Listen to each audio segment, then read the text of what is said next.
వి gold trusted gold buyers మీరు తాకట్టు పెట్టిన బంగారాన్ని విడిపించి ఈ రోజు ఉన్న మార్కెట్ ధరకు కొనబడును.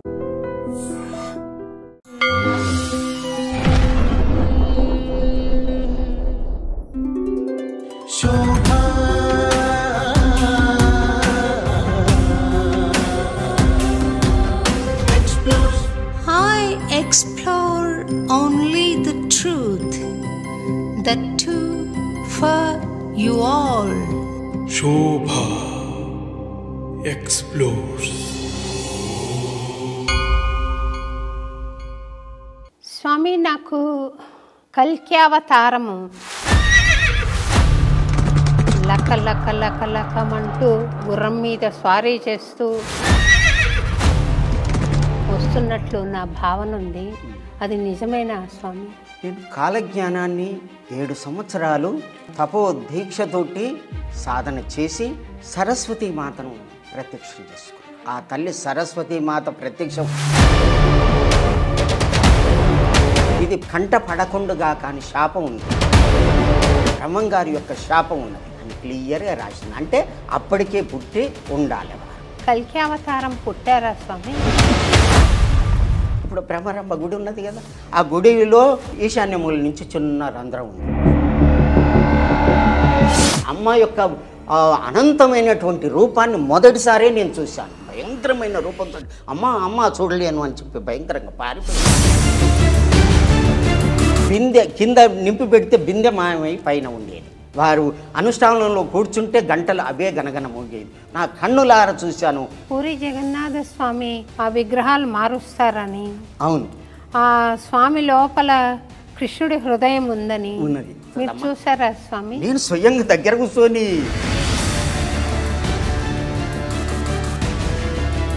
ఇది ఈ కల్కి అవతారం. ఈ కల్కి అవతారమే మన్ననే చెప్తున్నా కదా. మా అవతార బాబని రాధామాతను శ్రీశైలంలో బ్రహ్మరాంబని దర్శనం చేసుకుని వారు స్వయంగా చూశాను. నా కళ్ళతోటి చూశాను. మా అవతార బాబాని చూసారా? చూశాను. నన్ను వారి దర్శనం చేయించండి స్వామి. నన్ను వారి పాదాల దయ ఉంటే మీరు చీమలు దూరని చిట్టడవి, కాకులు దూరని కారడవి అంటారు. అటువంటి అడవిలో ఆశ్రమాన్ని ఏర్పాటు చేసుకొని ఏకాకిగా ఒక్కరే ధ్యానం చేస్తూ ఉన్నారు అని నేను విన్నాను. నిజమేనా? అరుణాచలం పోయాను. అరుణాచలం పోతే ప్రదక్షిణ చేస్తూ ఉంటే రమణుని బ్రిడ్జ్ అని ఉన్నది. అక్కడ కూర్చున్నాను. కూర్చుంటే అమ్మా ఇద్దరు మాయమైనరు. ఒక భిక్షకానికి వేసినట్టయితే ₹1 వేస్తే ₹2, ₹100 వేస్తే, అంటే ఆ తల్లి ఇచ్చిన డబ్బుతోటి ఒక శివాలయం కట్టాను. అటువంటి మహానుభావులను నేను ఈరోజు ఎదురుగా కూర్చుని మాట్లాడుతున్నాను. ఎంత ఎదిగినా కొద్దీ అంత ఒదిగి ఉండాలని భగవంతుని యొక్క ఆజ్ఞ. అప్పుడే యోగం ఫలిస్తుంది. కలి పారిపోతుంది, సత్యం యుగం నిలుస్తుంది. ఇది తప్పదు వచ్చేసింది, టైం వచ్చేసింది. ఇది సత్యం. నమస్తే స్వామి. నమస్కారం అమ్మా. స్వామి, నాకు కల్కి అవతారము ఖడ్గం చేపట్టి జడిపిస్తూ లక లక లక లకమంటూ గుర్రం మీద స్వారీ చేస్తూ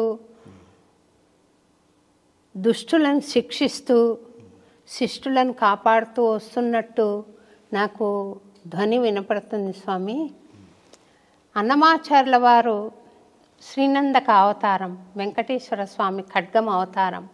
ఆ ఖడ్గాన్ని కల్కి అవతారమైన వెంకటేశ్వరుడు చేతబట్టుకుని గుర్రం ఎక్కి వస్తున్నట్లు నా భావన ఉంది. అది నిజమేనా స్వామి? అక్షరాల నిజమిది. ఇదే సమయం. ఎట్లా అంటే నేను కాలజ్ఞానాన్ని 7 సంవత్సరాలు తపోదీక్షతోటి సాధన చేసి సరస్వతీ మాతను ప్రత్యక్షం చేసుకున్నాను. ఆ తల్లి సరస్వతీ మాత ప్రత్యక్షం అయిన తర్వాతనే దాంట్లో చేయి పెట్టడానికి వీలైంది. లేకపోతే ఇది పాపం కంట పడకుండగా కానీ శాపం ఉంది. బ్రహ్మంగారి యొక్క శాపం ఉన్నది. అందులో నా యొక్క పుట్టుక అదంతా కూడా వ్రాశారు 6వ అధ్యాయంలో. 6వ అధ్యాయంలో అవునా స్వామి? రామయోగి అయ్యవారు అంతటా మునుగోటి అగ్రహారములో అంత ఊకొండి రాయములో రామనగరమందు పుట్టి పెరుగుచున్నారు అని క్లియర్గా రాసింది. ఎప్పుడు అంటే 1961లో బ్రహ్మంగారి యొక్క సమాధికి ముందు భాగంలో సాంసారిక గృహం ఉంది. ఆ లోపల ఒక పుట్ట ఉంది. ఆ పుట్ట మీద 2వ సౌజన్య దొరికింది. మొదటి సౌజన్య ఈ కాలజ్ఞానం రాసిన తర్వాత లేటెస్ట్ ఎడిషన్ ఏమిటి అంటే బద్రికాశ్రమంలో ఉన్నటువంటి మునులు రామయోగి, వీరయోగి, ఇంకా ఇద్దరు కలిసి మొత్తం అందరు కలిసి ఈ యొక్క భవిష్యత్తుని నిర్ణయించి వ్రాసి పంపడం జరిగింది. దీన్నే మహాకారణ నిర్ణయము అంటారు. మహాకారణ నిర్ణయం అంటే భగవంతుడు వేసుకున్నటువంటి ప్లాన్ ప్రకారంగా చేసేటటువంటి క్రియని మహాకారణ నిర్ణయం అంటారు. అది చేసింది అక్కడ బదరికాశ్రమంలో చేశాము అని క్లియర్గా వ్రాసింది. అయితే అక్కడ ఎప్పుడు ముందుగాతో ఒక పత్రిక వచ్చింది. మొదటి సౌజన్య పత్రిక, 2వ సౌజన్య పత్రిక వచ్చింది. ఆ 2వ సౌజన్య పత్రికనే 1961లో దొరకడం జరిగింది. ఒక పూజారి రామయ్యకు ఆ పుట్ట మీద దొరకడం జరిగింది. అది తీశారు. తీసి చదివితే ఏమున్నది? రామయోగి అయ్యవారు, నల్గొండ జిల్లా, ఇది మునుగోటి అగ్రహారము అంతట ఊకొండి రాయములో రామనగరము నందు పుట్టి పెరుగుచున్నారు అని క్లియర్గా రాసింది. అంటే అప్పటికే పుట్టి ఉండాలి వారు. ఆ విధంగా రాయడం జరిగింది. ఇది 6వ అధ్యాయంలో ఉన్నది. అటువంటి మహానుభావులను నేను ఈరోజు ఎదురుగా కూర్చుని మాట్లాడుతున్నాను. చాలా సంతోషంగా ఉంది స్వామి. మీ సామాన్య మానవుడిలాగా మీరు ప్రవర్తిస్తున్నారు చూడండి. అది మీ దివ్యత్వాన్ని మరింత అధికం చేస్తుంది స్వామి. ఎంత ఎదిగినా కొద్దీ అంత ఒదిగి ఉండాలని భగవంతుని యొక్క ఆజ్ఞ. అప్పుడే యోగం ఫలిస్తుంది. కానీ నివురు కప్పిన నిప్పులాగా ఉండాలి, కానీ మండుతున్నటువంటి నిప్పులాగా ఉండరాదు. భౌతికంగా చూసేటటువంటి మేడలు, మిద్దెలు అవన్నీ ఉన్నతమైనటువంటివి కావు. ఎంత లోతుగా ఆత్మ యొక్క శుద్ధి ఉన్నది, ఆత్మస్థితి ఉన్నదని గ్రహించడమే అది గొప్ప విషయం. కాబట్టి మీరు నాకు ఒక ఆధ్యాత్మిక యోగిలాగా నాకు కనిపిస్తున్నారు. మీరు ఒక మీరాబాయి యొక్క అంశలాగా నేను చూస్తున్నాను. అప్పుడు ఆ తల్లి శ్రీకృష్ణుని ఏ విధంగా ధ్యానం చేసి జ్ఞానం ప్రచారం చేసిందో అదే రూపంతో ఆ పరమాత్ముని యొక్క పాదాల దగ్గర ఒక పువ్వు అయ్యి మీరు పద్మభూషణ అవార్డుని తీసుకొని ఎన్నో కష్టాలు పడి ప్రపంచ దేశాల్లో కచేరీలు చేసి ఎంతో కష్టపడి నాకు కూడా పిల్లలు వద్దు అనేటటువంటి భావనతోటి వీరే మాకు పిల్లలు, వారి పాదాలే మాకు శరణు అనేటటువంటి భావన ఎవరికి వస్తుంది తల్లి? ఉన్నతమైనటువంటి యోగులకే వస్తుంది తప్ప ఎవ్వరికి రాదు. అటువంటి యోగ స్థితిలో ఉన్నటువంటి మీకు సాష్టాంగ నమస్కారం తల్లి. నమస్కారం స్వామి. చెప్పండి అమ్మా. ఈ కల్క్యావతారాన్ని ఎప్పుడు చూడగలుగుతాము? ఆయన పుట్టారా? చెప్తాను తల్లి.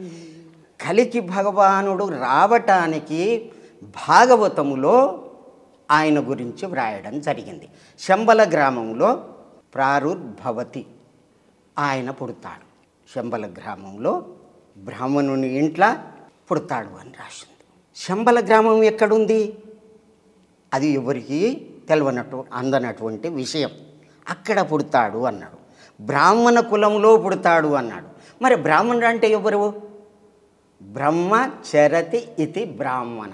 ఎవరైతే ధ్యానం చేస్తారో, యోగం చేస్తారో, బ్రహ్మ యొక్క దారిలో, పరబ్రహ్మ దారిలో ఎవరు నడుస్తారో వారే బ్రహ్మ, వారే నిజమైనటువంటి. ఆ నిజమైన స్థితి ఎక్కడ ఉంది అంటే శంబల గ్రామంలో ఉంది. మరి ఇక్కడ భూమి మీద కూడా అదే స్థితి. నిజంగా వాళ్ళు ప్రతిరోజు కూడా అర్చన చేసి చేసి చేసి భగవంతుని యొక్క స్వరూపం అవుతారు వాళ్ళు. కాబట్టి అది బ్రాహ్మణ కులములో. ఇక్కడ కాలజ్ఞానంలో కూడా నిరుపమ ఖడ్గదార నిజ బ్రాహ్మణ జన్మములోని జన్మము సురలును మెచ్చవచ్చెదను సూరులు మెచ్చగా రామధర్మజులు. ఇక్కడనేమో రామధర్మజులు ఆయన పేరు, అక్కడనేమో కల్కి భగవానుడు అని చెప్పి భాగవతం చెప్తుంది. ఈ యొక్క కాలజ్ఞానంలో రామధర్మజులు ఎవరి పేరు? కల్కి భగవాన్ పేరు. ఆయనే వీర వసంతరాయలు, వీరభోగ వసంతరాయలని పేర్లు పెట్టుకొని ఆ విధంగా చెప్పడం జరిగింది. అది గుర్తుపట్టడం చాలా కష్టం. అది భగవంతుని యొక్క లీలలు మనం తెలుసుకోలేము. ఆ విధంగా రాయడం జరిగింది. ఆయన ఎట్లా ఉంటాడు? నిరుపమ ఖడ్గధారాన్ని, ఆ ఖడ్గానికి ఉపమానము అనేటటువంటిదే లేదు. నిరుపమ ఖడ్గధార నిజ బ్రాహ్మణ జన్మము, నిజమైనటువంటి బ్రహ్మ యొక్క స్థితి ఉన్నటువంటి ఆ యొక్క బ్రాహ్మణుని యొక్క ఇంటిలో జన్మము, లోని జన్మమును సూరలును మెచ్చగా, దేవతలు మెచ్చేటట్టుగా, సూర్యులు మెచ్చగా వస్తాను అని చెప్పి రాశారు. అయితే వీరికి అంగార వీరనో వాస్తు పార్యగ సువ్యక్తం సురభూజితం. అంగార గ్రహంలో కూడా మంచి సూర్యులు ఉన్నారు. మన అంగార గ్రహంలో ఇప్పుడు పరిశోధన చేస్తున్నాం కానీ దీంట్లో రాసింది ఉన్నారు అని. అక్కడ ఉన్నటువంటి వాళ్ళు ఉన్నారు. అంగార వీరనో వాస్తు, వాస్తు అంటే ఉన్నటువంటి వారు, వీరనో వాస్తు. పార్యగ అంటే ఇదంతా తెలుసుకొని, భగవంతుని గురించి తెలుసుకొని ఇక్కడికి వస్తారట. సువ్యక్తం సురపూజితం, వాళ్ళు ఎవరట? దేవతల చేతనే పూజింపబడేటటువంటి మహాత్ములు కూడా భగవంతుని యొక్క నీడలో రావటానికి సిద్ధంగా ఉన్నారు. అట్లా ఆయన కల్కి అవతారం పుట్టారా స్వామి? అయితే కలియుగము శ్రీకృష్ణుని యొక్క వైకుంఠం పోయేటటువంటి టైం నుంచి లెక్క పెడితే 1901 వరకు 5000 అవుతుంది. ఈ కాలజ్ఞానం ఏం చెప్తుంది అంటే పంచసహస్రానిపై తెలిసేనిమా అన్నాడు. 5000 తర్వాత, కలియుగం 5000 తర్వాతనే ఇది వర్తిస్తుంది అని క్లియర్గా రాసింది. 5000 కంటే ముందు భూదేవి, బ్రహ్మదేవుడు, దేవేంద్రుడు, మునులు అందరూ వైకుంఠానికి పోవడం జరిగింది అని 10వ అధ్యాయంలో మొదటి పేజీలో రాయడం జరిగింది. అక్కడికి పోయి ఏం చేశారు అంటే ప్రార్థన చేశారు. స్వామి, ఇప్పటికే చాలా పాపం పెరిగిపోయింది, అసలుకి ధర్మం అనేది 4 పాల ధర్మంలో 1 పాలు ఉండాలి, ఆ 1 పాలు కూడా లేదు, అప్పటికి లేదు. 2000 సంవత్సరాలు మ్లేచ్చుల పాలనే జరిగింది. 3000 వరకే. ఎప్పటి నుంచి? పరీక్షిత్ మహారాజు నుంచి విక్రమార్కుని దగ్గరికి, అంటే 3044 వరకే జరిగింది. అంతకుముందు కూడా అటు ఇటే జరిగింది. తర్వాత 2000 సంవత్సరాలు పూర్తి మ్లేచ్చులు. ఆ విధంగా ధర్మ లోపం రావడం వలన భగవంతుడు రాక తప్పలేదు. అయితే 4,32,000 సంవత్సరాలు కదా అసలుకి వాస్తవానికి. అది జ్యోతిష్య గణన ప్రకారం, అది భారతీయ ఖగోళ శాస్త్రంలో వ్రాయబడినటువంటి లెక్క అది. అయితే ధర్మ సంస్థాపన కొరకు, ధర్మరక్షణ కొరకు ఎప్పుడైతే ధర్మం లోపిస్తుందో భగవంతుడు రావాలి. అభ్యుత్థానం అధర్మస్య తదాత్మానం సృజామ్యం, నేను తప్పనిసరి వస్తాను అధర్మాన్ని నాశనం చేయటానికి. అధర్మం ఏమీ లేవు, 4 పాదాల్లో ఏది లేదు, ఒకటి లేదు. సత్యము లేదు, దయ లేదు, తపస్సు లేదు, దానం లేదు. ఇవే ముఖ్యమైనటువంటి ధర్మాలు, ముఖ్యమైనటువంటి సత్యయుగం యొక్క ధర్మాలు ఇవి. ఇవే కాకుండా ఎన్నో ఉన్నాయి. అవి సూక్ష్మ ధర్మాలని, ఆశ్రమ ధర్మాలని, వర్ణాశ్రమ ధర్మాలని చాలా చెప్పుకోవచ్చు. కానీ ముఖ్యమైనటువంటివి 4. ఈ 4 ఉన్నప్పుడే ధర్మం ఉన్నది అని అర్థం. ఎప్పుడైతే పోతుందో లోపించింది అని అర్థం. ఆ 4 ఎప్పుడు ఉంటాయి?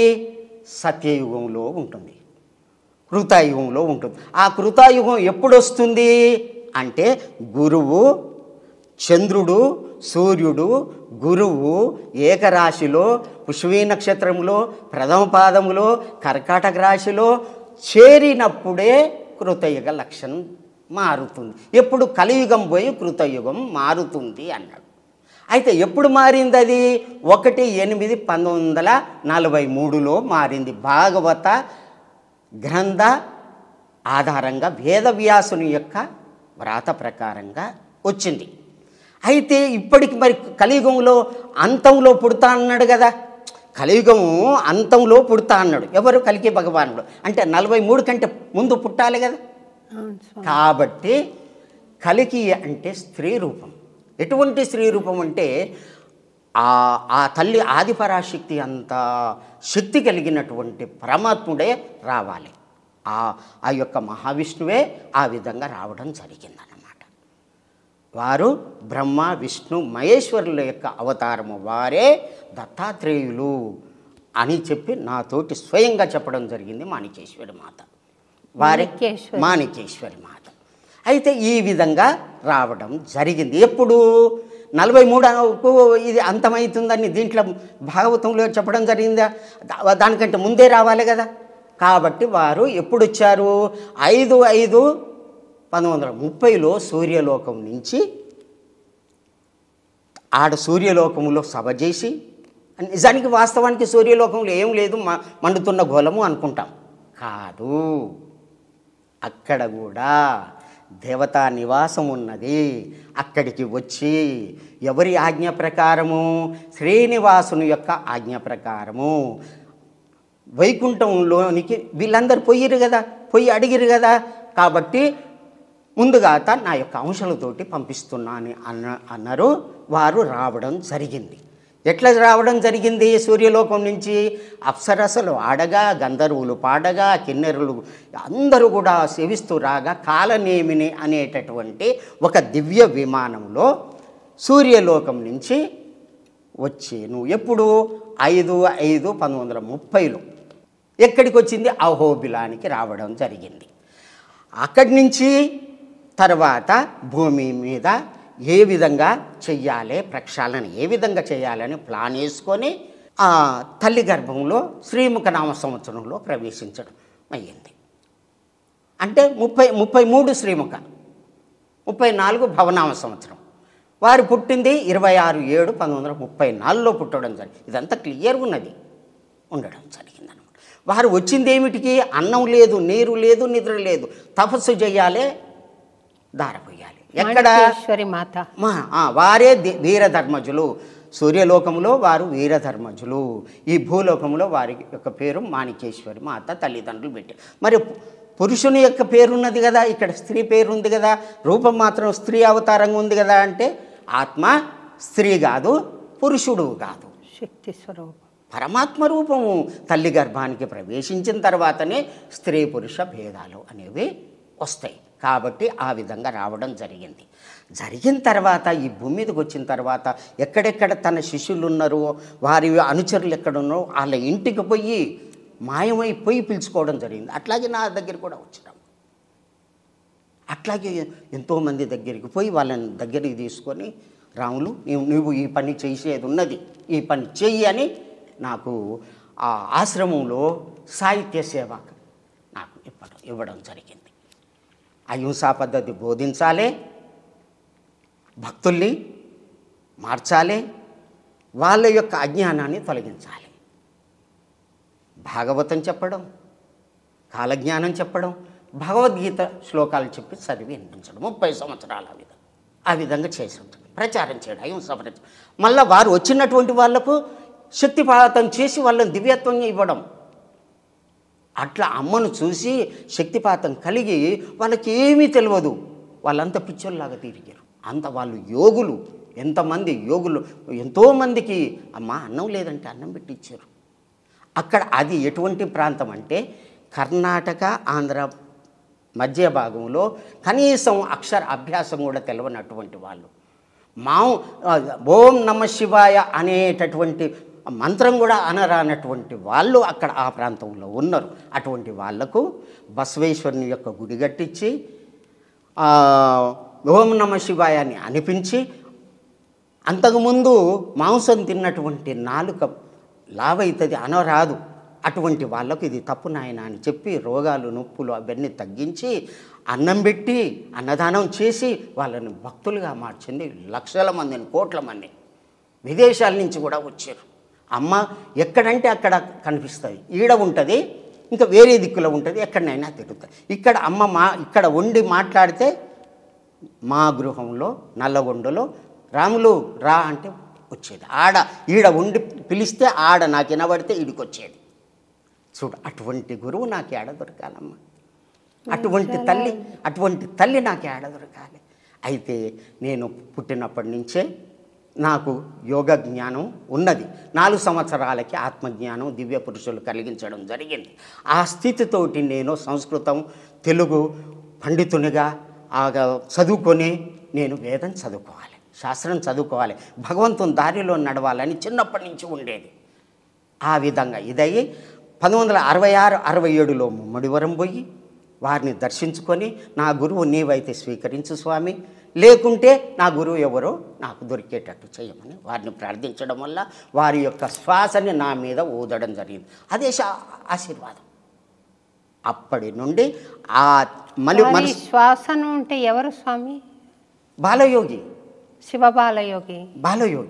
బాలయోగి ఆ విధంగా చేయని తర్వాత 78లో అమ్మ 1975లో యానగందులో మాయమయ్యి శ్రీశైలం పోయి అక్కడ 3 సంవత్సరాలుండి తపస్సు చేసి శివునితోటి మాట్లాడి ఎట్లా మాట్లాడిందంటే, ఇప్పుడు బ్రహ్మరంభ గుడి ఉన్నది కదా, ఆ గుడిలో ఇక్కడ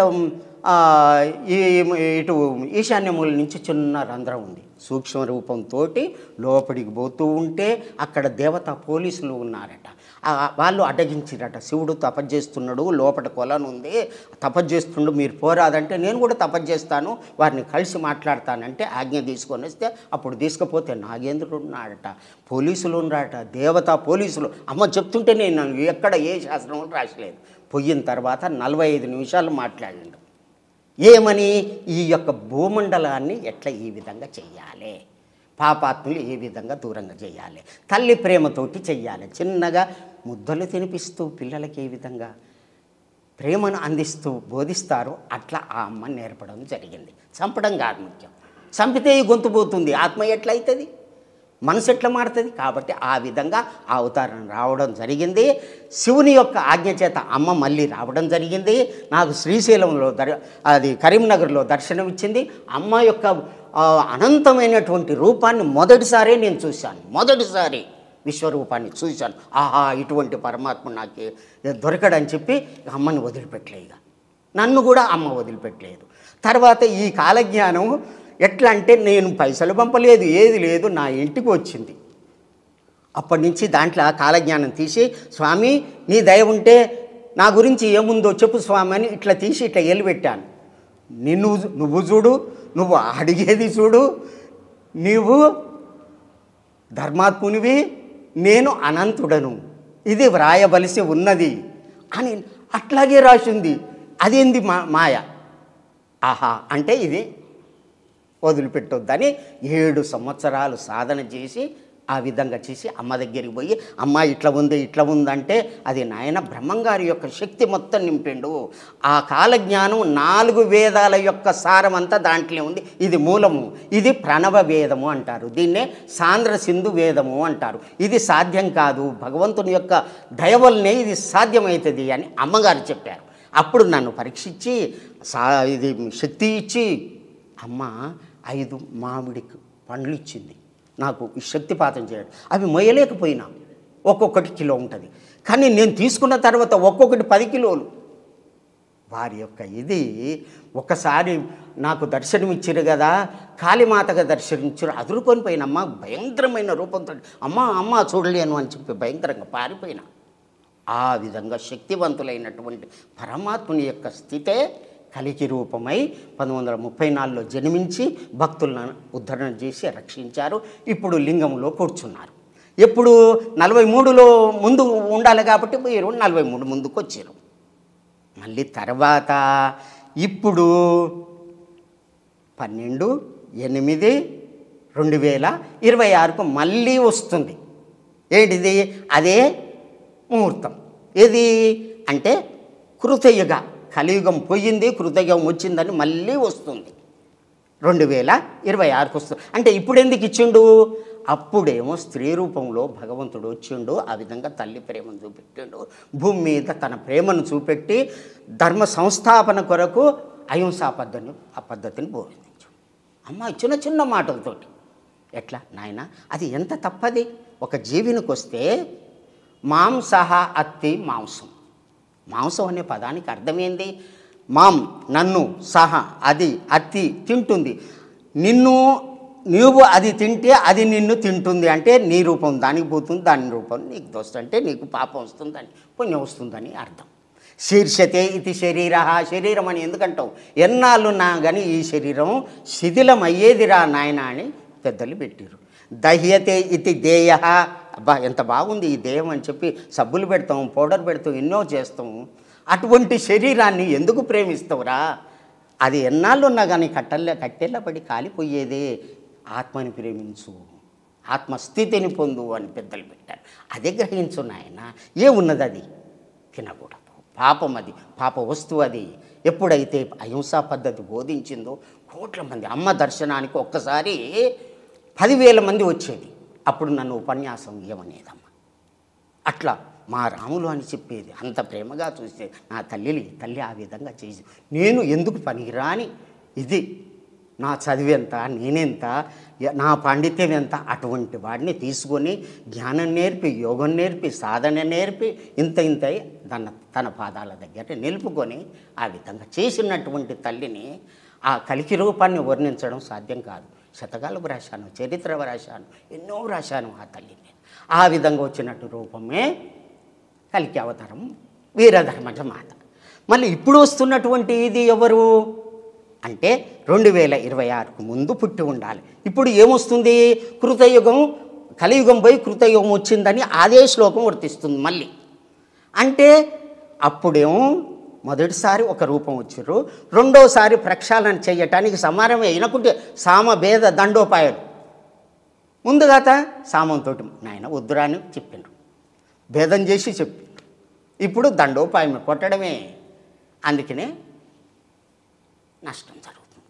1901 వరకే కలియుగం 5,000 అయ్యింది. విక్రమార్కుని శకం వరకు 3,000 అయ్యింది. విక్రమార్కుని వరకే కొద్దిగా ధర్మం నిలిచింది. అటు నుంచి పూర్తి 2,000 సంవత్సరాలు మొత్తం అధర్మమే ఉంది. మహమ్మదీయుల పాలన, ఆంగ్లేయుల పాలన అంతా వాడిని వీడు చంపుకోడు, హిందువుల యొక్క ధర్మం అంతా నాశనం. కనీసం యజ్ఞాలు చేయలేదు, జుట్టు పెంచుకొని ఇవ్వలేదు, జిజియా పని అని వేసారు. ఈ విధంగా ఉన్నటువంటి బ్రహ్మరాంబ దాంట్లో రాస్తాడు, ఆ తల్లికి కట్టినటువంటి బట్టలకు చెదలు పట్టింది పూజలేక అని చెప్పి. అటువంటి ఇదిలో ఊరూరు తిరిగి ఎక్కడా కడప బాబు దగ్గరికి పోయి మహిమలు చూపెట్టి ఆయనను శిష్యుని చేసుకుంటాడు. గోల్కొండ నవాబు దగ్గరికి పోయి ఆయనను శిష్యుని చేసుకుంటాడు. నీళ్లు పోసి దీపాలు వెలిగించి ఆయన అమ్మగారు కూడా దీపాలు పెట్టి దీపాలలో నూనె వేయకుండా నీళ్లు పోసి దీపాలు వెలిగించారు. అటువంటి శక్తివంతుడు. మరి బ్రహ్మంగారు ఎటువంటి వాడు? సచ్చినటువంటి వాళ్ళని బతికించిండు. ఇంకా సీసం తాగిది కరిగించి తాగిండు. కుక్క యొక్క మాంసాన్ని పండ్లుగా మార్చిండు. బ్రహ్మరాక్షసికి శాపం విమోచనం చేసిండు. గ్రామదేవతని పోలేరమ్మ తోటి పిలిస్తే పోలేరి రా అనగానే ఆ తల్లి వచ్చింది. స్వామి ఏం కావాలి? నిప్పు తీసుకురా. అందరూ నిప్పు తీసుకొచ్చి చూపెడుతుంటా గజగజ వనుకుంటా పారిపోయారు. అటువంటి శక్తివంతుడు రాసినటువంటిది ఈ కాలజ్ఞానం. మరి ఈ తల్లి ఎవరు? తానే నేను, నేనే తాను. ఆ శక్తితోటి, అదే శక్తితోటి యానగుందిలో జన్మశవ్యం భక్తిపదం ప్రదోష తీర్థం ప్రయాగమాదం ఆనగుంది. యానగుందిలో వీరు జన్మ ఉంటారు. అక్కడ ఏం చేస్తారు? ఎర్రటి బొట్టు పెడతారు. అందరూ పెడతారు కదా, అట్లా కాదు. విభూతి ధరిస్తారు, అందరూ ధరిస్తారు కదా. ఎట్లా గుర్తుపట్టాలి? మామి మూమేమక ఆ నక్షత్ర ఆ యొక్క దాంట్లో వారి యొక్క పేరు ఉంటుంది. తల్లిదండ్రులు పెట్టినటువంటి పేరు మాణికేశ్వరి మాత. వారు ఏం చేస్తారు? వషట్కారం యజ్ఞాలు చేస్తారు. వారు ఏం చెప్తారు? అక్షరం ప్రోక్తం. ఏ అక్షరము నాశనం లేనటువంటి దాన్ని ఆత్మస్వరూపాన్ని బోధిస్తారు. ఓం నమ శివాయ అని మంత్రాన్ని చెప్తారు. ఆ విధంగా చేసే భక్తుల్ని ఉద్ధరణ చేస్తారు. ఈ విధంగా ఎన్ని రాసి ఉన్నాయో. వారే దక్షిణ భారతదేశంలో వెలిసినటువంటి భగవంతుని యొక్క పీఠం ఇది అని చెప్పి రాసి ఉన్నది. ఆ విధంగా ఉత్తమ స్థితిలో వచ్చినటువంటి వారు లింగంలోని అమ్మ పోయేటప్పుడు ఇట్లా శరీరం పట్టుకున్నాం. అమ్మ శరీరం వదిలిపెట్టింటే ఎప్పుడు అంటే 7/3/2000 నాడు వారు పూర్ణస్థితిలో ఇదైనరు. అయితే 3 రోజులు అక్కడనే ఉంచారు. 3వ నాడు తీస్తే కింద ఇట్లా పట్టుకుంటే ఎన్నుకుంటే కాలుతున్నారు. అంటే శరీరం వదిలిపెట్టలే అమ్మ. లింగంలో కూర్చోబెట్టి స్థాపన చేసిన కానీ యోగ మాయది అమ్మది. ఇంకా ఎప్పటిదాకా ఉంటా అన్నారు అంటే 34 దాకా ఉంటా అన్నారు. నేను మళ్ళీ వచ్చి దర్శనం ఇస్తాను. 2034 వరకు 34 వరకు వాళ్ళు నేను పటపట ధ్వనులతోటి భేదించి వస్తాను. ఒకసారి పరీక్ష చేశారు. ఏమని చేశారంటే 12 పంచకాలు 2 మీద ప్రకాశార్థం అంటే వారి 20వ ఏట 70 రోజులు ఆ గదిలో ఉండి అక్కడ త్రిశూలం పెట్టుకొని పండ్లు పెట్టి కొబ్బరికాయ కొట్టి మళ్ళీ గదిని మొత్తం మూసిరు. గాలి లేదు, వెలుతురు లేదు, కిటికీలు లేవు, ఏవి లేవు, మూసిరు. అది గవర్నమెంట్ ఒప్పుకోదంటే వేరే ఆ ఊరి పటేలు ఒప్పుకున్నాడు. అమ్మకి ఏమన్నా అయితే నేను నా యొక్క జాయిగా తెస్తాను. తర్వాత 71వ రోజున ఆ గది తానంతట అది పలిగి బీటలు వారి అమ్మ బయటికి రావడం జరిగింది. అప్పటి నుంచి హైదరాబాద్ సంస్థానంలో ఉన్నటువంటి వాళ్ళందరూ గుర్తించి అమ్మ అని కాలు మొక్కినప్పుడు. అంతకుముందు ఎవ్వరు ఆ స్త్రీ రూపంలో ఉన్నటువంటి కష్టాలు ఎన్ని ఉంటాయి, చాలా కష్టం. అందులో పేద స్థితిలో ఉన్నటువంటి ఇంటిలో పుట్టింది. అప్పుడు అమ్మ అని కాలు మొక్కారు. ఆ ఊరి పటేలు ఎన్నో విధాల అమ్మను పరీక్ష చేసిండు. పాలిస్తే రక్తంగా మారినాయి. హుమ్నాబాదు మాణిక్యప్రభు యొక్క చెల్లెలు కొడుకు అప్పసాహ్ మహారాజు ఆడికొచ్చి ఆ ఆశ్రమం నడవటానికి నారాయణపేటకు వస్తే యజ్ఞాలు చేసి ఇదే ఉంటే రామరెడ్డి ఇక్కడికి ఒక మహాశక్తివంతమైనటువంటి పరమాత్ముడు ఇక్కడికి వస్తున్నాడు నాయన, వారిని మీరు చూసుకోవాలని చెప్తే 6 నెలలకే అమ్మ రావడం జరిగింది. 50లో అమ్మ అక్కడికి రావడం జరిగింది. 1950లో ఆ గుట్ట మీదకి రావడం జరిగింది. తర్వాత శివాలయం కట్టడానికి కింది నుంచి గుట్ట మీదకి మొయ్యటానికి బిందె ఎత్తుకొని పోతూ ఉంటే బిందె కింద నింపి పెడితే బిందె మాయమై పైన ఉండేది. వారు అనుష్ఠానంలో కూర్చుంటే గంటలు అవే గనగన మోగేది. పుష్ప వర్షాలు కురిసేవి. నా కన్నులార చూశాను. ఎవరు అమ్మ చెప్తుంటే శివునితోటి ఈ విధంగా మాట్లాడిన నాయన 45 నిమిషాలు మాట్లాడిండు. అక్కడి నుంచి వెళ్ళి నేను హిమాలయకి వెళ్ళిపోతున్నాను అని చెప్పిండు అని ఇంకా కొన్ని విషయాలు దాచిందమ్మ. అంటే ఇది ఈ ప్రాంతం నువ్వు చూసుకో. శివుడు మళ్ళీ అక్కడికి వెళ్ళిపోయిండని చెప్పాడు. అదే నేను పుస్తకాలలో వ్రాసిన బుక్లో గ్రంథస్థం చేశాను. అమ్మ చెప్పినటువంటి ప్రతి మాట కూడా పారేయలే దాంట్లో వ్రాసి పెట్టాను. ఆ విధంగా బ్రహ్మంగారి కాలజ్ఞానము అమ్మ యొక్క చరిత్ర జోడించి అందరికీ చిన్న చిన్న మాటలతోటి తీయగా అందరికీ ప్రచారం చేయడం జరిగింది. అటువంటి వారే కలికి రూపము అమ్మగారు. వారే వీరధర్మజులే ముందుగాత వచ్చినటువంటి కలిపి. అమ్మ మీరెవరు అని అడిగాను. రాములు ఏం అర్థమైతే లేదా నీకు అంటే అర్థమైతే లేదమ్మా, అమ్మనే కలికి అవతారం అని క్లియర్ చెప్పిన తర్వాతనే అమ్మ గుర్తింది. ఈ కాలజ్ఞానం ఎట్లుంటుందంటే మీరు చదివితే మీకే వర్తిస్తుంది, నేను చదివితే నాకే అది ఎటువంటిదంటే రాఘవ పాండవీయం అనే ఒక గ్రంథం ఉంది. అది ఒకటే పద్యము ఇటు రామాయణానికి అటు కృష్ణుడు వాళ్ళకు వర్తిస్తుంది. ఒకటే పద్యం. హరి అంటే ఎన్నో అర్థాలు చెప్పవచ్చు. ఆ విధంగా వ్రాయబడినటువంటిదే విస్తృతార్థ కీర్తి. అంటే ఒకటే పదం ఎన్నో అర్థాలు వస్తాయి, ఎన్నో ఇది ఉంది. కానీ ఎవరు ఏమి చదివితే ఆ పరమాత్మని దయ ఉంటే ఇది వస్తుందో వాళ్ళకే అర్థమవుతుంది. నా ముచ్చటలు నాకే తెలియను, ఇది ఎవ్వరికి అర్థం కాదని వారు రాశారు. కాబట్టి వారి దయ వల్ల ఆ విధంగా చేయడం జరిగింది. ఆ బ్రహ్మంగారే అమ్మగారే జన్మించారు, అమ్మగారే కలికి అవతారంగా ఆ విధంగా చేశారు. మళ్ళీ ఇప్పుడు వచ్చేటటువంటి అవతారము వారు ఎక్కడ అంటే పూరీ జగన్నాథ్. పూరీ జగన్నాథ్లో నిదర్శనం ఏమిటంటే వారి యొక్క స్నేహితులు, శ్రీకృష్ణుని యొక్క స్నేహితులు వాళ్ళు 5గురు. ఆ 5గురు పుట్టడం జరిగింది. ఎక్కడ? ఒరిస్సాలో పుట్టడం జరిగింది. వాళ్ళు ఏం చేసిర్రు? శ్రీకృష్ణుడు పరమాత్ముడు దర్శనమయ్యి, జగన్నాథుడు దర్శనమయ్యి, ఓ నాయన ఈ యొక్క పద్మాల యొక్క మాల ఇస్తున్నాను, ఆ మాల ఎక్కడైతే విడిపోతుందో పడుతుందో అక్కడ కూర్చొని ధ్యానం చేసుకో అని అన్నాడు. అక్కడ కూర్చొని ధ్యానం చేసినాకనే రాబోయేటటువంటి కాలగతులన్నీ తెలిస్తే వ్రాసినటువంటిదే మాలిక. అది ఒరిస్సా భాషలో వ్రాయడం జరిగింది. ఇది ఆ కాలజ్ఞానం ఎంతో ఇదంతా. ఈ మాలిక ఎవరు రాసింది? అచ్యుతానంద రాసింది. దాన్ని తెలుగు అనువాదం నేను చేశాను అన్నమాట. అయితే ఆ విధంగా మరి దాంట్లో ఏమని రాసింది అంటే ఇప్పుడున్నటువంటి రాజు గజపతులు వాళ్ళు రాజు ఆయన దేవునికి బంగారు ఇది పరకతోటి ఊపడం చేయడం అదంతా సేవ చేస్తుంటాడు. ఆయన 4వ హరిసింగ మహారాజుకు అతనికి పుత్ర సంతానం ఉండదు అని రాసి, ఇప్పుడు లేరు, ఆమెకు బిడ్డలే ఉన్నారు కానీ పుత్రుడు లేరు. ఇప్పుడు కరెక్ట్ అయింది. అట్లాగే ఎక్కడి నుంచో వచ్చినటువంటి దాదాపు 9 ఫీట్ల పొడవు ఉన్నది ఒక రాయి, వింతగా ఉన్నది, ఇక్కడ కనిపించే రాయి కానే కాదు, ఏ గ్రహం నుంచి వచ్చిందో అక్కడ పడుతుంది అని రాసి ఉన్నది ఇప్పుడు.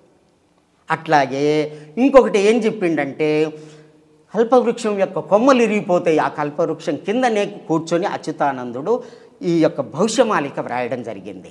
ఆ కొమ్మలు ఇరుగుతాయి అన్నాడు, ఇరిగిపోయినాయి. అట్లాగే ఏంది, నా యొక్క రత్నాల మంటపం కాలిపోద్ది అన్నాడు, కాలిపోయింది, దొంగలు పాలైపోయింది, ఇది అయిపోయింది.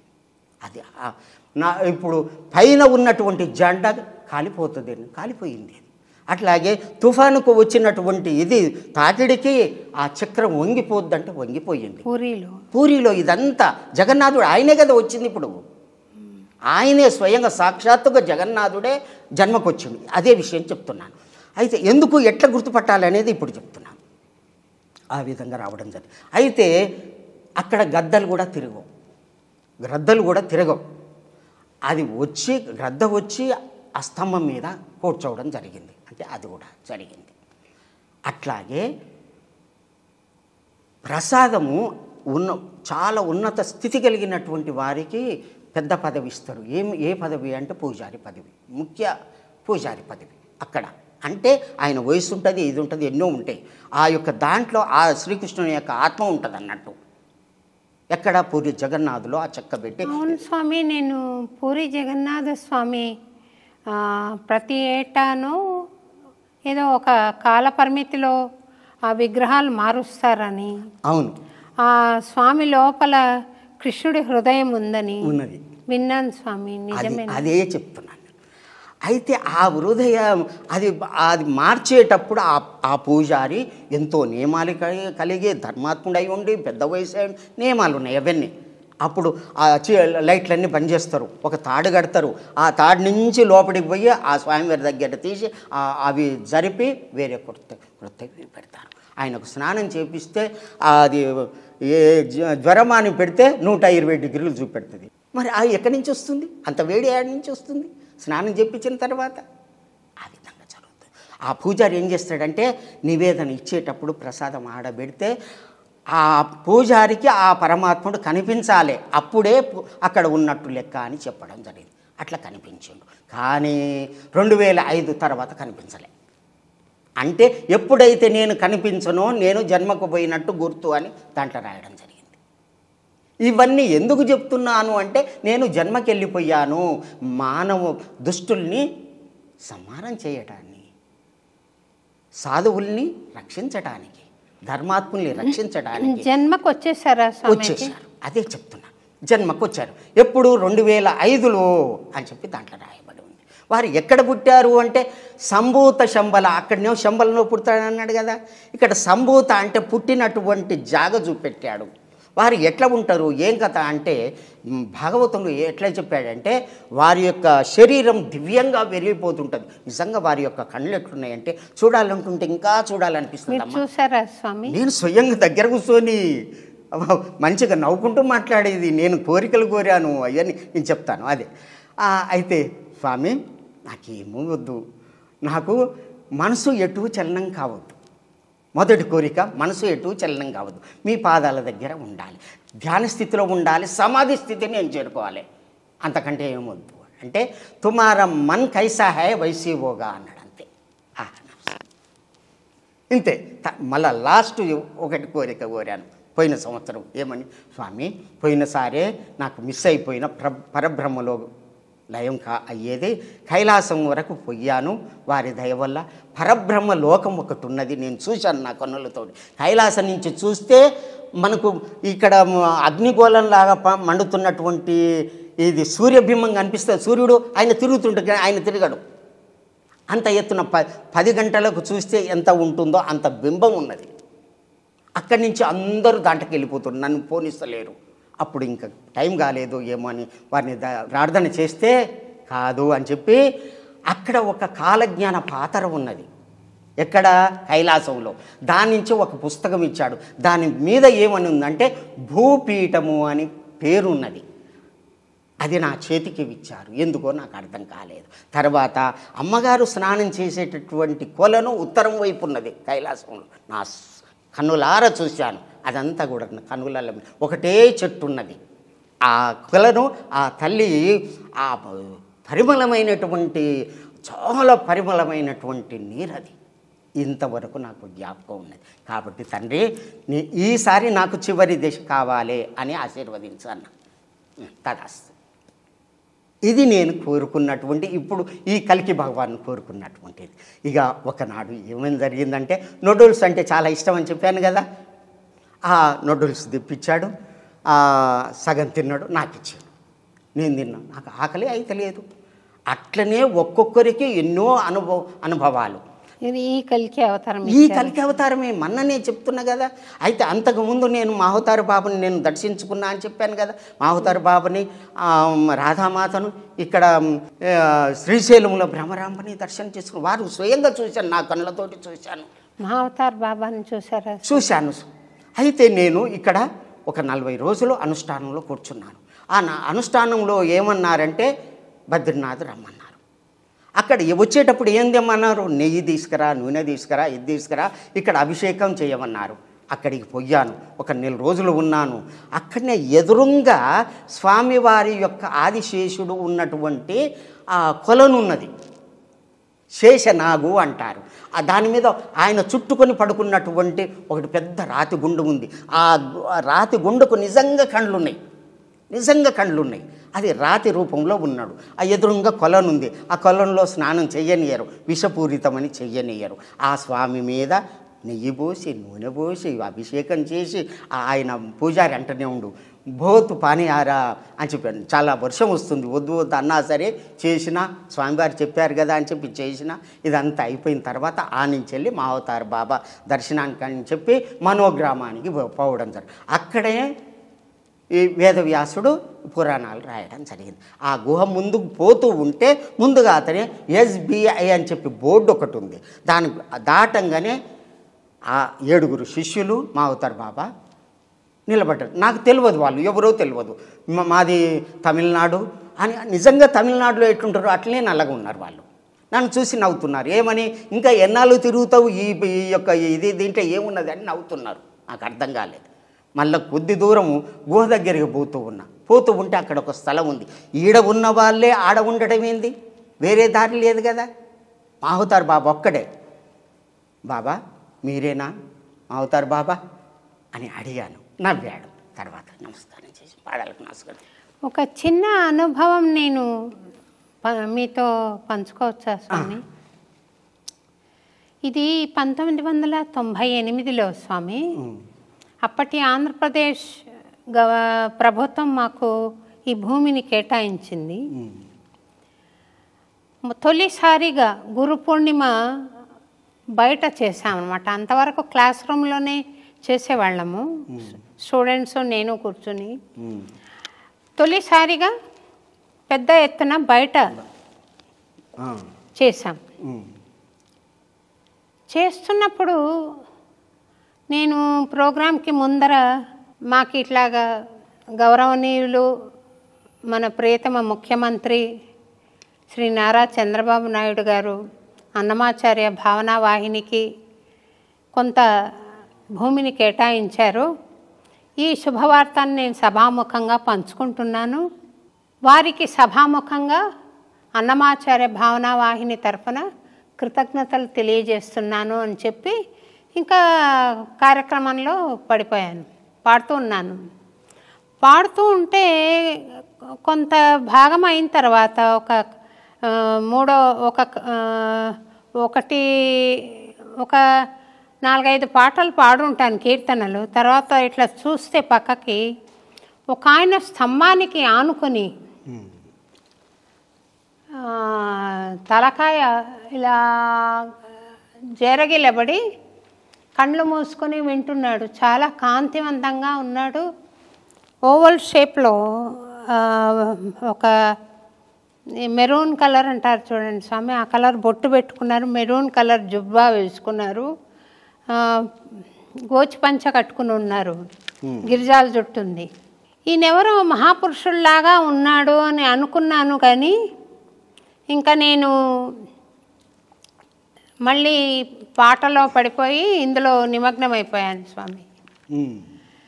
కార్యక్రమం అంతా అయిపోయాక ఆయన దగ్గరగా వచ్చి నెత్తి మీద చేయి పెట్టి కళ్ళు మూసుకున్నారు. ఒక 30 సెకండ్స్ మూసుకుని, నీకు నువ్వు అనుకుంటున్న ప్రాజెక్టు 4 ఏళ్లలో కంప్లీట్ అవుతుంది, 5 ఏళ్ళు అని చెప్పారు. 5 ఏళ్లలో కంప్లీట్ అవుతుంది. నేను అందరూ దగ్గరగా వచ్చారు. ఈయన ఇంత చనువుగా నువ్వు అనడం ఒకటి, నెత్తి మీద చేయి పెట్టడం ఒకటి, ఆశీర్వాదం ఇవ్వడం, అది మామూలు వ్యక్తులు చేసే పని కాదు. అది ఎవరైనా మీరెవరు అండి అని అడిగాను. నేనా, పోయి చంద్రబాబు నాయుడు అడుగుకో చెప్తాడన్నాను.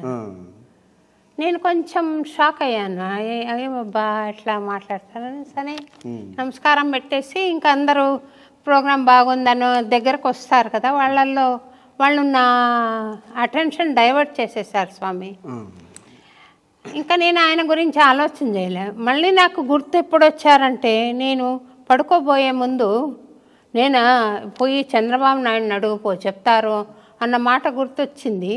నాకు దానికి అర్థం కూడా వెంబడే స్ఫురించింది. ఆ ప్రేరణ కూడా స్వామి ఇచ్చాడో ఏమో తెలీదు. అయితే ఏమని అనిపించిందంటే, ఆ చంద్రబాబు నాయుడు గారికి ప్రేరణని ఇచ్చింది ఎవరు అనుకుంటున్నావు?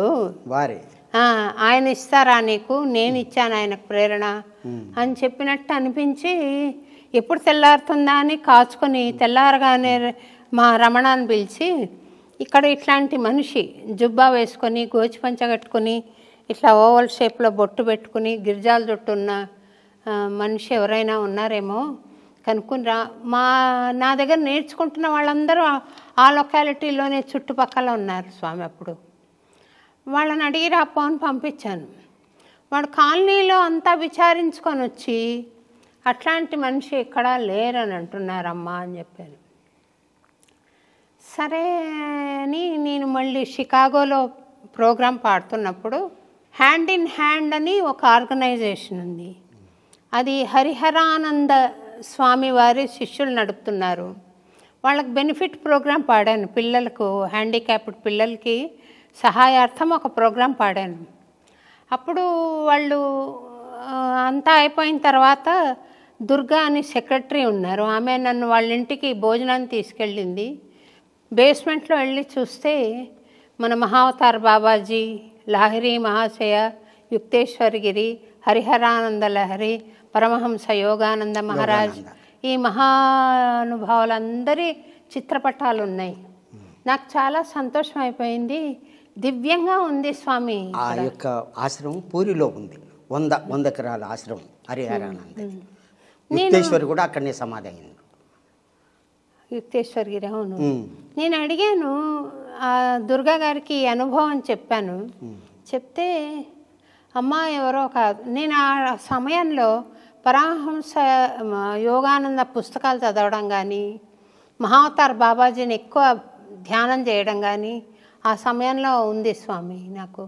అయితే నేను అడగంగానే ఆమె ఏం చెప్పారంటే, ఆయనకంటూ ఒక ప్రత్యేకమైన శరీరం ఏం లేదమ్మా, ఆయనకు ఏది తోస్తే ఆ శరీరాన్ని తీసుకుని వస్తారో.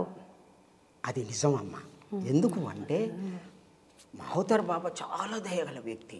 ఎన్నో కష్టాల పడి యోగస్థితికి వచ్చాడు. అతను కుంభమేళాలలో సేవ చేస్తాడు, భక్తులకు సేవ చేస్తాడు, ఇస్తారంటలు తీస్తాడు, ఎక్కడంటే అక్కడ దర్శనం ఇస్తాడు. హిమాలయాల్లో ఇదంతా ఏమిటికి? ప్రజాసేవకే అని చెప్పి భక్తుల్ని చెయ్యాలి, ఆ విధంగా చాలా ప్రేమగా తత్వం తండ్రిది. ఆయన ధ్యానానికి కూడా చాలా ఉపయోగపడతాయి. ఇక్కడ కూర్చునేదాన్ని స్వామి, నేను చేరేసుకుని, ముందు ఈ హాల్ వేరేగా ఉండేది, మూలకు కూర్చుని సాటర్డే ప్రోగ్రామ్స్ వినేదాన్ని. విని ఒకసారి నేను ధ్యానం చేసుకుని ఏం మాట్లాడతానో కూడా నాకు తెలీదు. ఆ పోడియం దగ్గరకు వచ్చాను. వాడల వాడల వెంట వాడేవో నీడ నుండి చీరలమ్మే నేత బేహారి అని స్వామిని నేత బేహారితో పోలుస్తూ అన్నమయ్య పాడిన పాట ఒకళ్ళు పాడారు. ఆ పాటకు అర్థం చెప్దామనుకుని మాట్లాడడం మొదలు పెడితే నాకు ఆశ్చర్యం అవుతుంది స్వామి. నాకు ఈ పాయింట్స్ తెలియవే, నేను ఎట్లా మాట్లాడాను, నేను ముందర ఆలోచన చేయలేదే, ఎలా వస్తున్నాయి పాయింట్లు ఇంత చక్కగా అంత పొందిగ్గా. నేను భాష గురించి తడుముకోలేదు, పాయింట్లు కొత్త వచ్చాయి, కరెక్ట్గా చెప్పి నేను ఆ ధ్యానంలో స్వామిని మొదట అనుకుని ధ్యానంలోకి వెళ్ళిపోయాను. అదే కారణము, స్వామి ఆశీర్వాదంతో వచ్చింది, ఇది నా గొప్ప కాదు అని ఇది ఆ రోజు నాకు తెలిసింది స్వామి. నాకు అది గుప్పు గుప్పు అనేటటువంటి శబ్దాలు వినబడ్డాయి అని అన్నారు కదా, అది నిజం. బ్రహ్మంగారు చెప్పిండు, చెప్పలేదంటనకపోయేరు నరులార గురుని చెరి మృక్కితే బ్రతకనే చేరు. చెప్పలేదంటనకపోయేరు తప్పదిదిగో గురువు వాక్యము, తప్పు త్రోవల బోవు వారిని చప్పరించుక మింగు శక్తులు. చెప్పలేదంటనక చప్పరించుకుంటారు. ఇప్పుడు కాలం వచ్చేసింది, అందరూ భూభాగాల్ని పంచుకున్నారు. సూర్యుడు ఈ భాగము, చంద్రుడు ఈ భాగము, దుర్గాదేవి ఈ భాగము, ఆదిశేషుడు ఈ భాగము, కర్ణాటక కాళీపంపు, ఇట్లని కాలజ్ఞానములు రాశారు. ఈ విధంగా పంచుకొని దుష్ట సంహారం చేస్తున్నారు.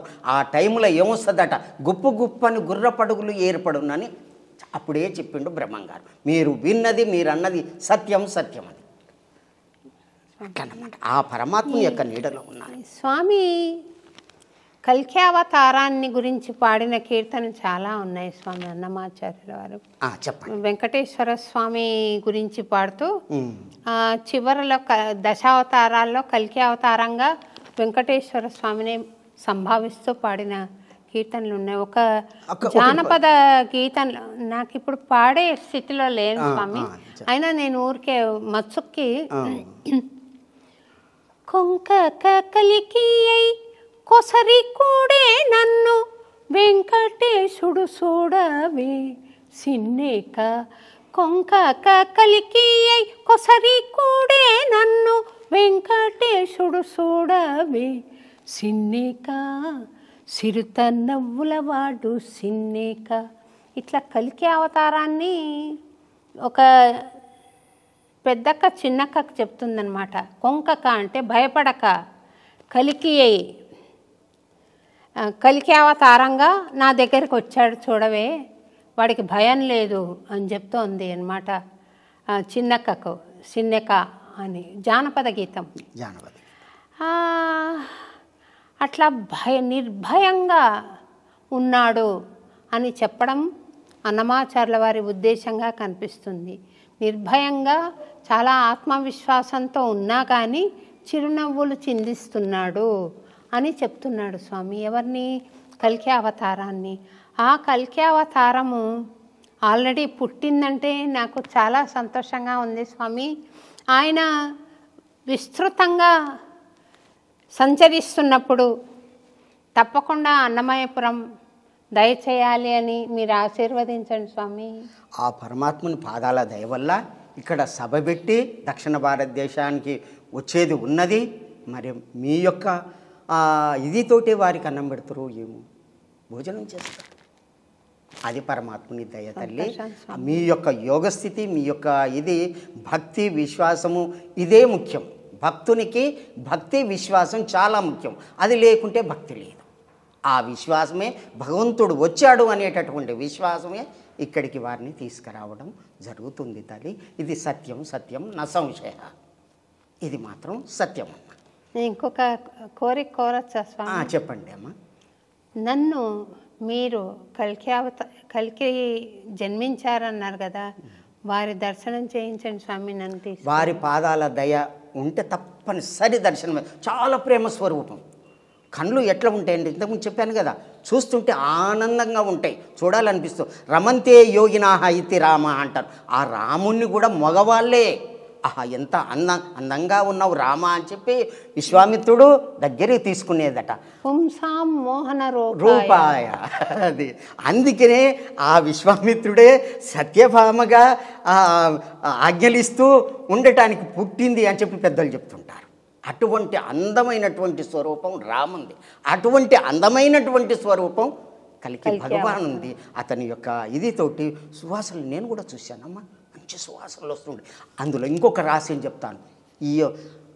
ఈ పరీక్ష చేయటానికి పోయింది కదా ముని, ఎవరిని? మహావిష్ణువు. పోయినప్పుడు పాదంతో పోయింది కదా, ఆ పాదం ఉన్నది. ఇప్పుడు నాకు చూపెట్టాడు పాదం, స్వయంగా ఫోటో తీసినాం, ఉన్నది నా దగ్గర ఉంటే మళ్ళీ మీకు పంపిస్తాను. 3 మూర్తుల్ని పరీక్ష చేయటానికి వచ్చినటువంటి భృగు మహర్షి యొక్క పాదం ఇప్పుడు ఈ వీరి యొక్క ఛాతి మీద ఉన్నదమ్మా. ఇంకా నేను చూశాను స్వయంగా. ఇక ఆ యజ్ఞం చేస్తున్నారు, చేస్తుంటే రాములు నమస్కారం చేసుకో. తండ్రి ఎంత ప్రేమ గల తండ్రి, ఇగో ఈడంగా ఆదిశేషుడు వస్తాడు, చూద్దాం, నువ్వు భయపడకు అంటే ఆడంగా పోయినా. ఆదిశేషుడు ఆయనకు మరిగా ఎటు పోయిండో కానీ నాకైతే కనపడలేదు. నేను సంతోషంగా పోయి ఆయన పక్కకు కూర్చున్నాను. అంటే కల్కి అవతారం ఇక్కడికి రావాలి స్వామి, ఎందుకంటే ఆయన ఇక్కడ గుడిలో వెలిసాడు కదా వెంకటేశ్వర స్వామి అన్నమయ్యతో కూడా. అది నాకు అజెండాలో లేదు స్వామి, ఇదే నా గుడి, నేను ఇక్కడ పాడేదే పూజ, నేను నేర్పేదే పూజగా అనుకున్నాను. కానీ నాకు స్వప్నంలో స్వామి కనపడి ఒక విచిత్రమైన స్వప్నంలో నేను ఇక్కడ నిలబడతాను, అన్నమయ్యని ఇక్కడ నిలబెట్టు అని చెప్పడంతో ఆ నిలబడిన వాడు కూడా అలా చెప్తున్నప్పుడు నేను చూస్తే జీన్స్ ప్యాంటు టీషర్ట్ వేసుకుని ఉన్నాడు స్వామి. నాకు ఆశ్చర్యం కలిగింది. మరుసటి రోజు ఇక్కడ ఆగమశాస్త్ర పండితుడు శ్రీనివాసాచార్యులు అని ఉన్నారు ద్వారకా తిరుమలలో.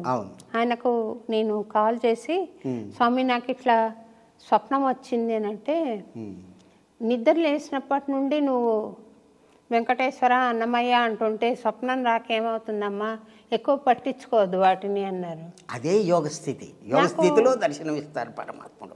నాకు నిరుత్సాహమైంది కొంచెము, ఒక రకంగా ఆనందపడ్డాను. ఎందుకంటే ఇది నడపడానికే చాలా డబ్బు కావాల్సి వచ్చి కష్టపడుతున్నాను కదా, ఇంకా గుడి ఒకటి కడితే దానికి ఎంత వనరులు కావాలి అని అనుకున్నాను. స్వామి చెప్పారు కదా అని గమ్మనైపోయాను. ఒకరోజు తాళి మళ్ళీ వచ్చింది అదేలాంటి స్వప్నం. మొదలంతా వేరుగా ఉంది, చివర నేను ఇక్కడ నిలబడతాను, అన్నమయ్యని ఇక్కడ నిలబెట్టు అన్నది. నేనేం చేశాను, మళ్ళీ కాల్ చేశాను ఆయనకి.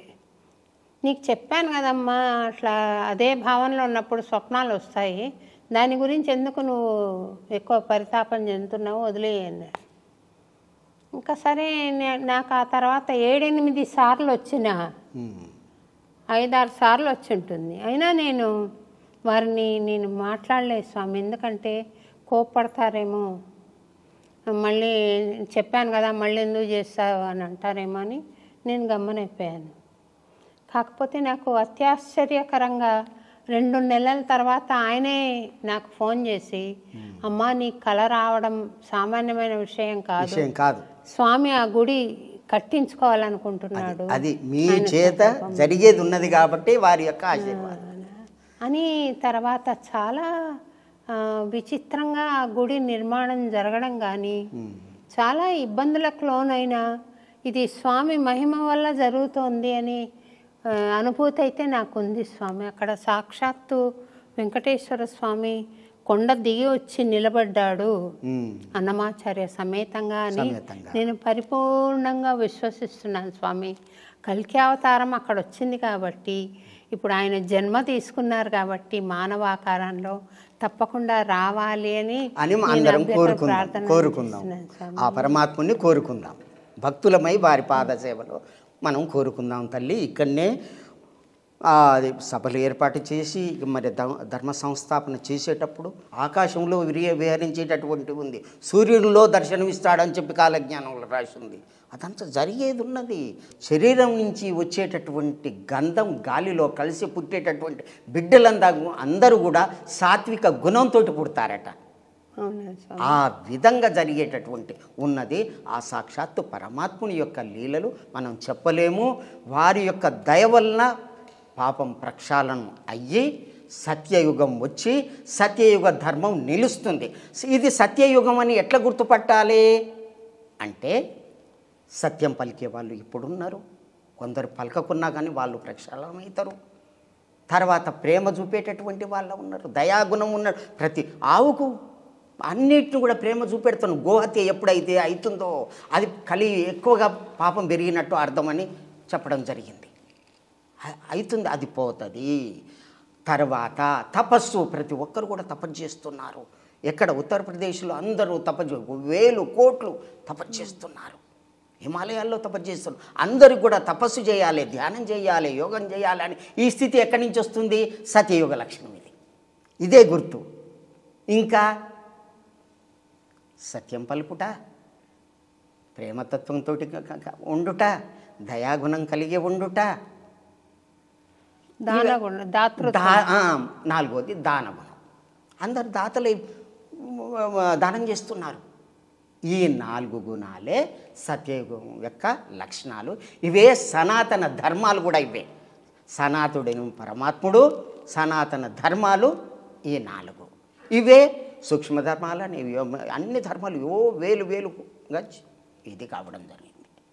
ఈ యొక్క ధర్మాన్ని నిలపటానికే వచ్చినటువంటి పరమాత్ముడు కల్పగ్రామంలో ఉన్నటువంటి ఎవరు అంటే భీష్ముని యొక్క తండ్రి శంతనుడు, శంతను యొక్క తండ్రి దేవాపి, అతను తపస్సిస్తున్నాడు అని భాగవతంలో చెప్పాడు. అట్లాగే సూర్యవంశంలో ఉన్నటువంటి మరు అనేటటువంటి రాజు అక్కడ తపస్సు చేస్తున్నాడు. వాళ్ళిద్దరిని పిలిపిస్తాము, వీళ్ళకు ఈ రక్షణ కార్యం చేస్తాము. ధర్మాన్ని నిలిపేటటువంటి ధర్మ ప్రబోధ చేయటానికి గుణకర్మేణ విభాగేచ చాతుర్వర్ణం ప్రశిష్టిదే. కాబట్టి ఆ ధర్మాలు నిలపడానికి ప్రబోధ చేయటానికి వాళ్ళకి ఇస్తున్నాం. వాళ్ళు ఎటువంటి వాళ్ళు? యుగాల తరబడి తపస్సు చేసినటువంటి తపోసంపన్నులు. వాళ్ళని పిలిపిస్తామని చెప్పి భాగవతం చెప్తుంది. వాళ్ళు వస్తారు, ధర్మం నిలపటానికి సహాయం చేస్తారు. 18,000 మంది మహాత్ములు వస్తారు, యోగులు వస్తారు, సిద్ధపురుషులు 24 మంది సిద్ధపురుషులు వస్తారు. ఆంజనేయ స్వామి కూడా ఎమ్మటి ఉంటాడు. అట్లాగే పరశురాముడు ఉంటాడు. అక్కడ ఉన్నటువంటి పరశురాముడు కూడా ఎమ్మటి. ఇంతమంది ఉన్న తర్వాత వాళ్ళని చూసి మారిపోరా? ఎట్లయితే సూర్యుడు పైకి వచ్చినప్పుడు చీకటి పోతుందో ఆ భగవంతుని యొక్క పాదం మోపినంతనే కలి పారిపోతుంది, సత్యం యుగం నిలుస్తుంది. ఇది తప్పదు, వచ్చేసింది, టైం వచ్చేసింది. ఇది సత్యం. నాది ఒకటే ప్రార్థన స్వామి, మీరు మళ్ళీ దయచేయండి అన్నమయ్యపురం. తర్వాత కల్కి భగవాను ఇక్కడికి తీసుకొని రండి, నాకు దర్శనం చేయించండి. మనమే పోదాము. నేను వస్తాను స్వామి. మనమే పోదాం. వారిని రమ్మని అనటానికి అంత ధైర్యం చాలదు, కానీ వారి దయ ఉంటే వస్తారు. మనం ఎంతటి వాళ్ళం? వారి యొక్క పాదాల దగ్గర రేణువు అంతే. వారిని రమ్మనటానికి శక్తి చాలదు, కానీ మేము వస్తాం స్వామి అనటానికి ధైర్యం ఉన్నది. అది ఆ విధంగా పోదాము, వారి దయకు పాత్రలో అవుదాము, వారిని చూద్దాము, ఆనందపడదాము. వారి యొక్క ఇది మామూలు చూస్తే అర్థం కాదు. వారి యొక్క లీలలు ఇప్పుడు కల్కి భగవాన్ గురించి మనం చెప్పుకున్నాం కదా. రాత్రికి మీరు దర్శనం చేసుకోవాలి, అసలుకి ఏ రూపంలో వస్తాడో. అట్లా నేను చాలా అనుభూతి పొందాను నా ఆశ్రమంలో. ఈ మధ్యనే చూశాను. ఒక లైట్గా వస్తారు, జగన్నాథుడే వస్తాడు, ఈ పని చెయ్యి అని చెప్పినట్టుగా అనిపిస్తుంది. ఆ విధంగా అన్నమాట నేను చూస్తున్నాను. ఇది నా కన్నులతోటి చూస్తున్నాను. ఆ భగవంతుని సేవలో ఉన్నాను ఇప్పుడు. నువ్వు సేవ చేసేది ఉన్నది రాములు అన్నాడు. అందుకని చిన్న ప్రశ్నతో ముగిద్దాం స్వామి. చెప్పండి. మీరు చీమలు దూరని చిట్టడవి, కాకులు దూరని కారడవి అంటారే, అటువంటి అడవిలో ఆశ్రమాన్ని ఏర్పాటు చేసుకొని ఏకాకిగా ఒక్కరే ధ్యానం చేస్తూ ఉన్నారు అని నేను విన్నాను. నిజమేనా? అమ్మ, ఒకటి, నేను గృహస్థం అనుభవించాను అమాజ్ఞతోటి. రాములు సాధన చేసుకోవాలంటే గృహస్థం చెయ్యాలి ముందుగా. డైరెక్ట్గా అయిన వాళ్ళు చెడిపోయిర్రంటే ఎందుకు పనికిరారు? దయ్యాలు అయిపోతారు వాళ్ళు. అమ్మాజ్ఞతోటి నేను పెళ్లి చేసుకున్నాను. తర్వాత వానప్రస్థానికి వచ్చాను, తర్వాత సన్యాసానికి వచ్చాను. సన్యాసం నుంచే మెట్టు యోగ స్థితి నుంచి లయం కావడానికి. ఈ మెట్లు దాటిపోవాలి ఎవరైనా సరే. ఈ మెట్లు దాటిపోతేనే ఇది. అందులో నాకు వచ్చిన భావన ఏంటంటే, మా అమ్మగారు చెప్పినటువంటి ఇది ఇట్లా చేసుకో, సాధన చేసుకో, ఏ విధంగా చేయని అమ్మ చూపెట్టారు. సూర్యునికి ఎట్లా నమస్కారం చేయాలి, ఎట్లా ధ్యానం చేయాలి, ఎట్లా మనసు నిలబెట్టాలి, ఏ విధంగా కూర్చోవాలి, ఏ విధంగా కూర్చుంటే లయమైపోతుంది మనసు, లయమైనప్పుడు ఏం జరుగుద్ది, ఇట్లా ఎన్నో విషయాలు చెప్పారు. ఆ విధంగా సాధన చెయ్యటానికి ఒక ధ్యాన మందిరం అండర్ గ్రౌండ్ కట్టుకొని 2 రూములు వేసుకొని ఆ విధంగా సాధన చేసుకుంటూ ఒక శివాలయం కట్టుకున్నాను. ఇంకా శివుడిని నిలబెట్టలేదు. ఎక్కడ అంటే అరుణాచలం పోయాను. అరుణాచలం పోతే ప్రదక్షిణ చేస్తూ ఉంటే రమణుని బ్రిడ్జ్ అని ఉన్నది, అక్కడ కూర్చున్నాను. కూర్చుంటే అమ్మ శివాలయం కట్టాలని ఉన్నది, నేను పేదవాడిని, ఏడ ఉంది, డబ్బులు లేవు తల్లి అని అనుకున్నా. ఇట్లా కళ్ళు మూడ్చుకున్నా. ఒక అమ్మ వచ్చి ఇక్కడ నిలబడ్డది, ఒక బాబు వచ్చి ఇక్కడ కూర్చున్నాడు. అక్కడ 2000 రూపాయలు పెట్టిర్రు. ఇద్దరు మాయమైనరు.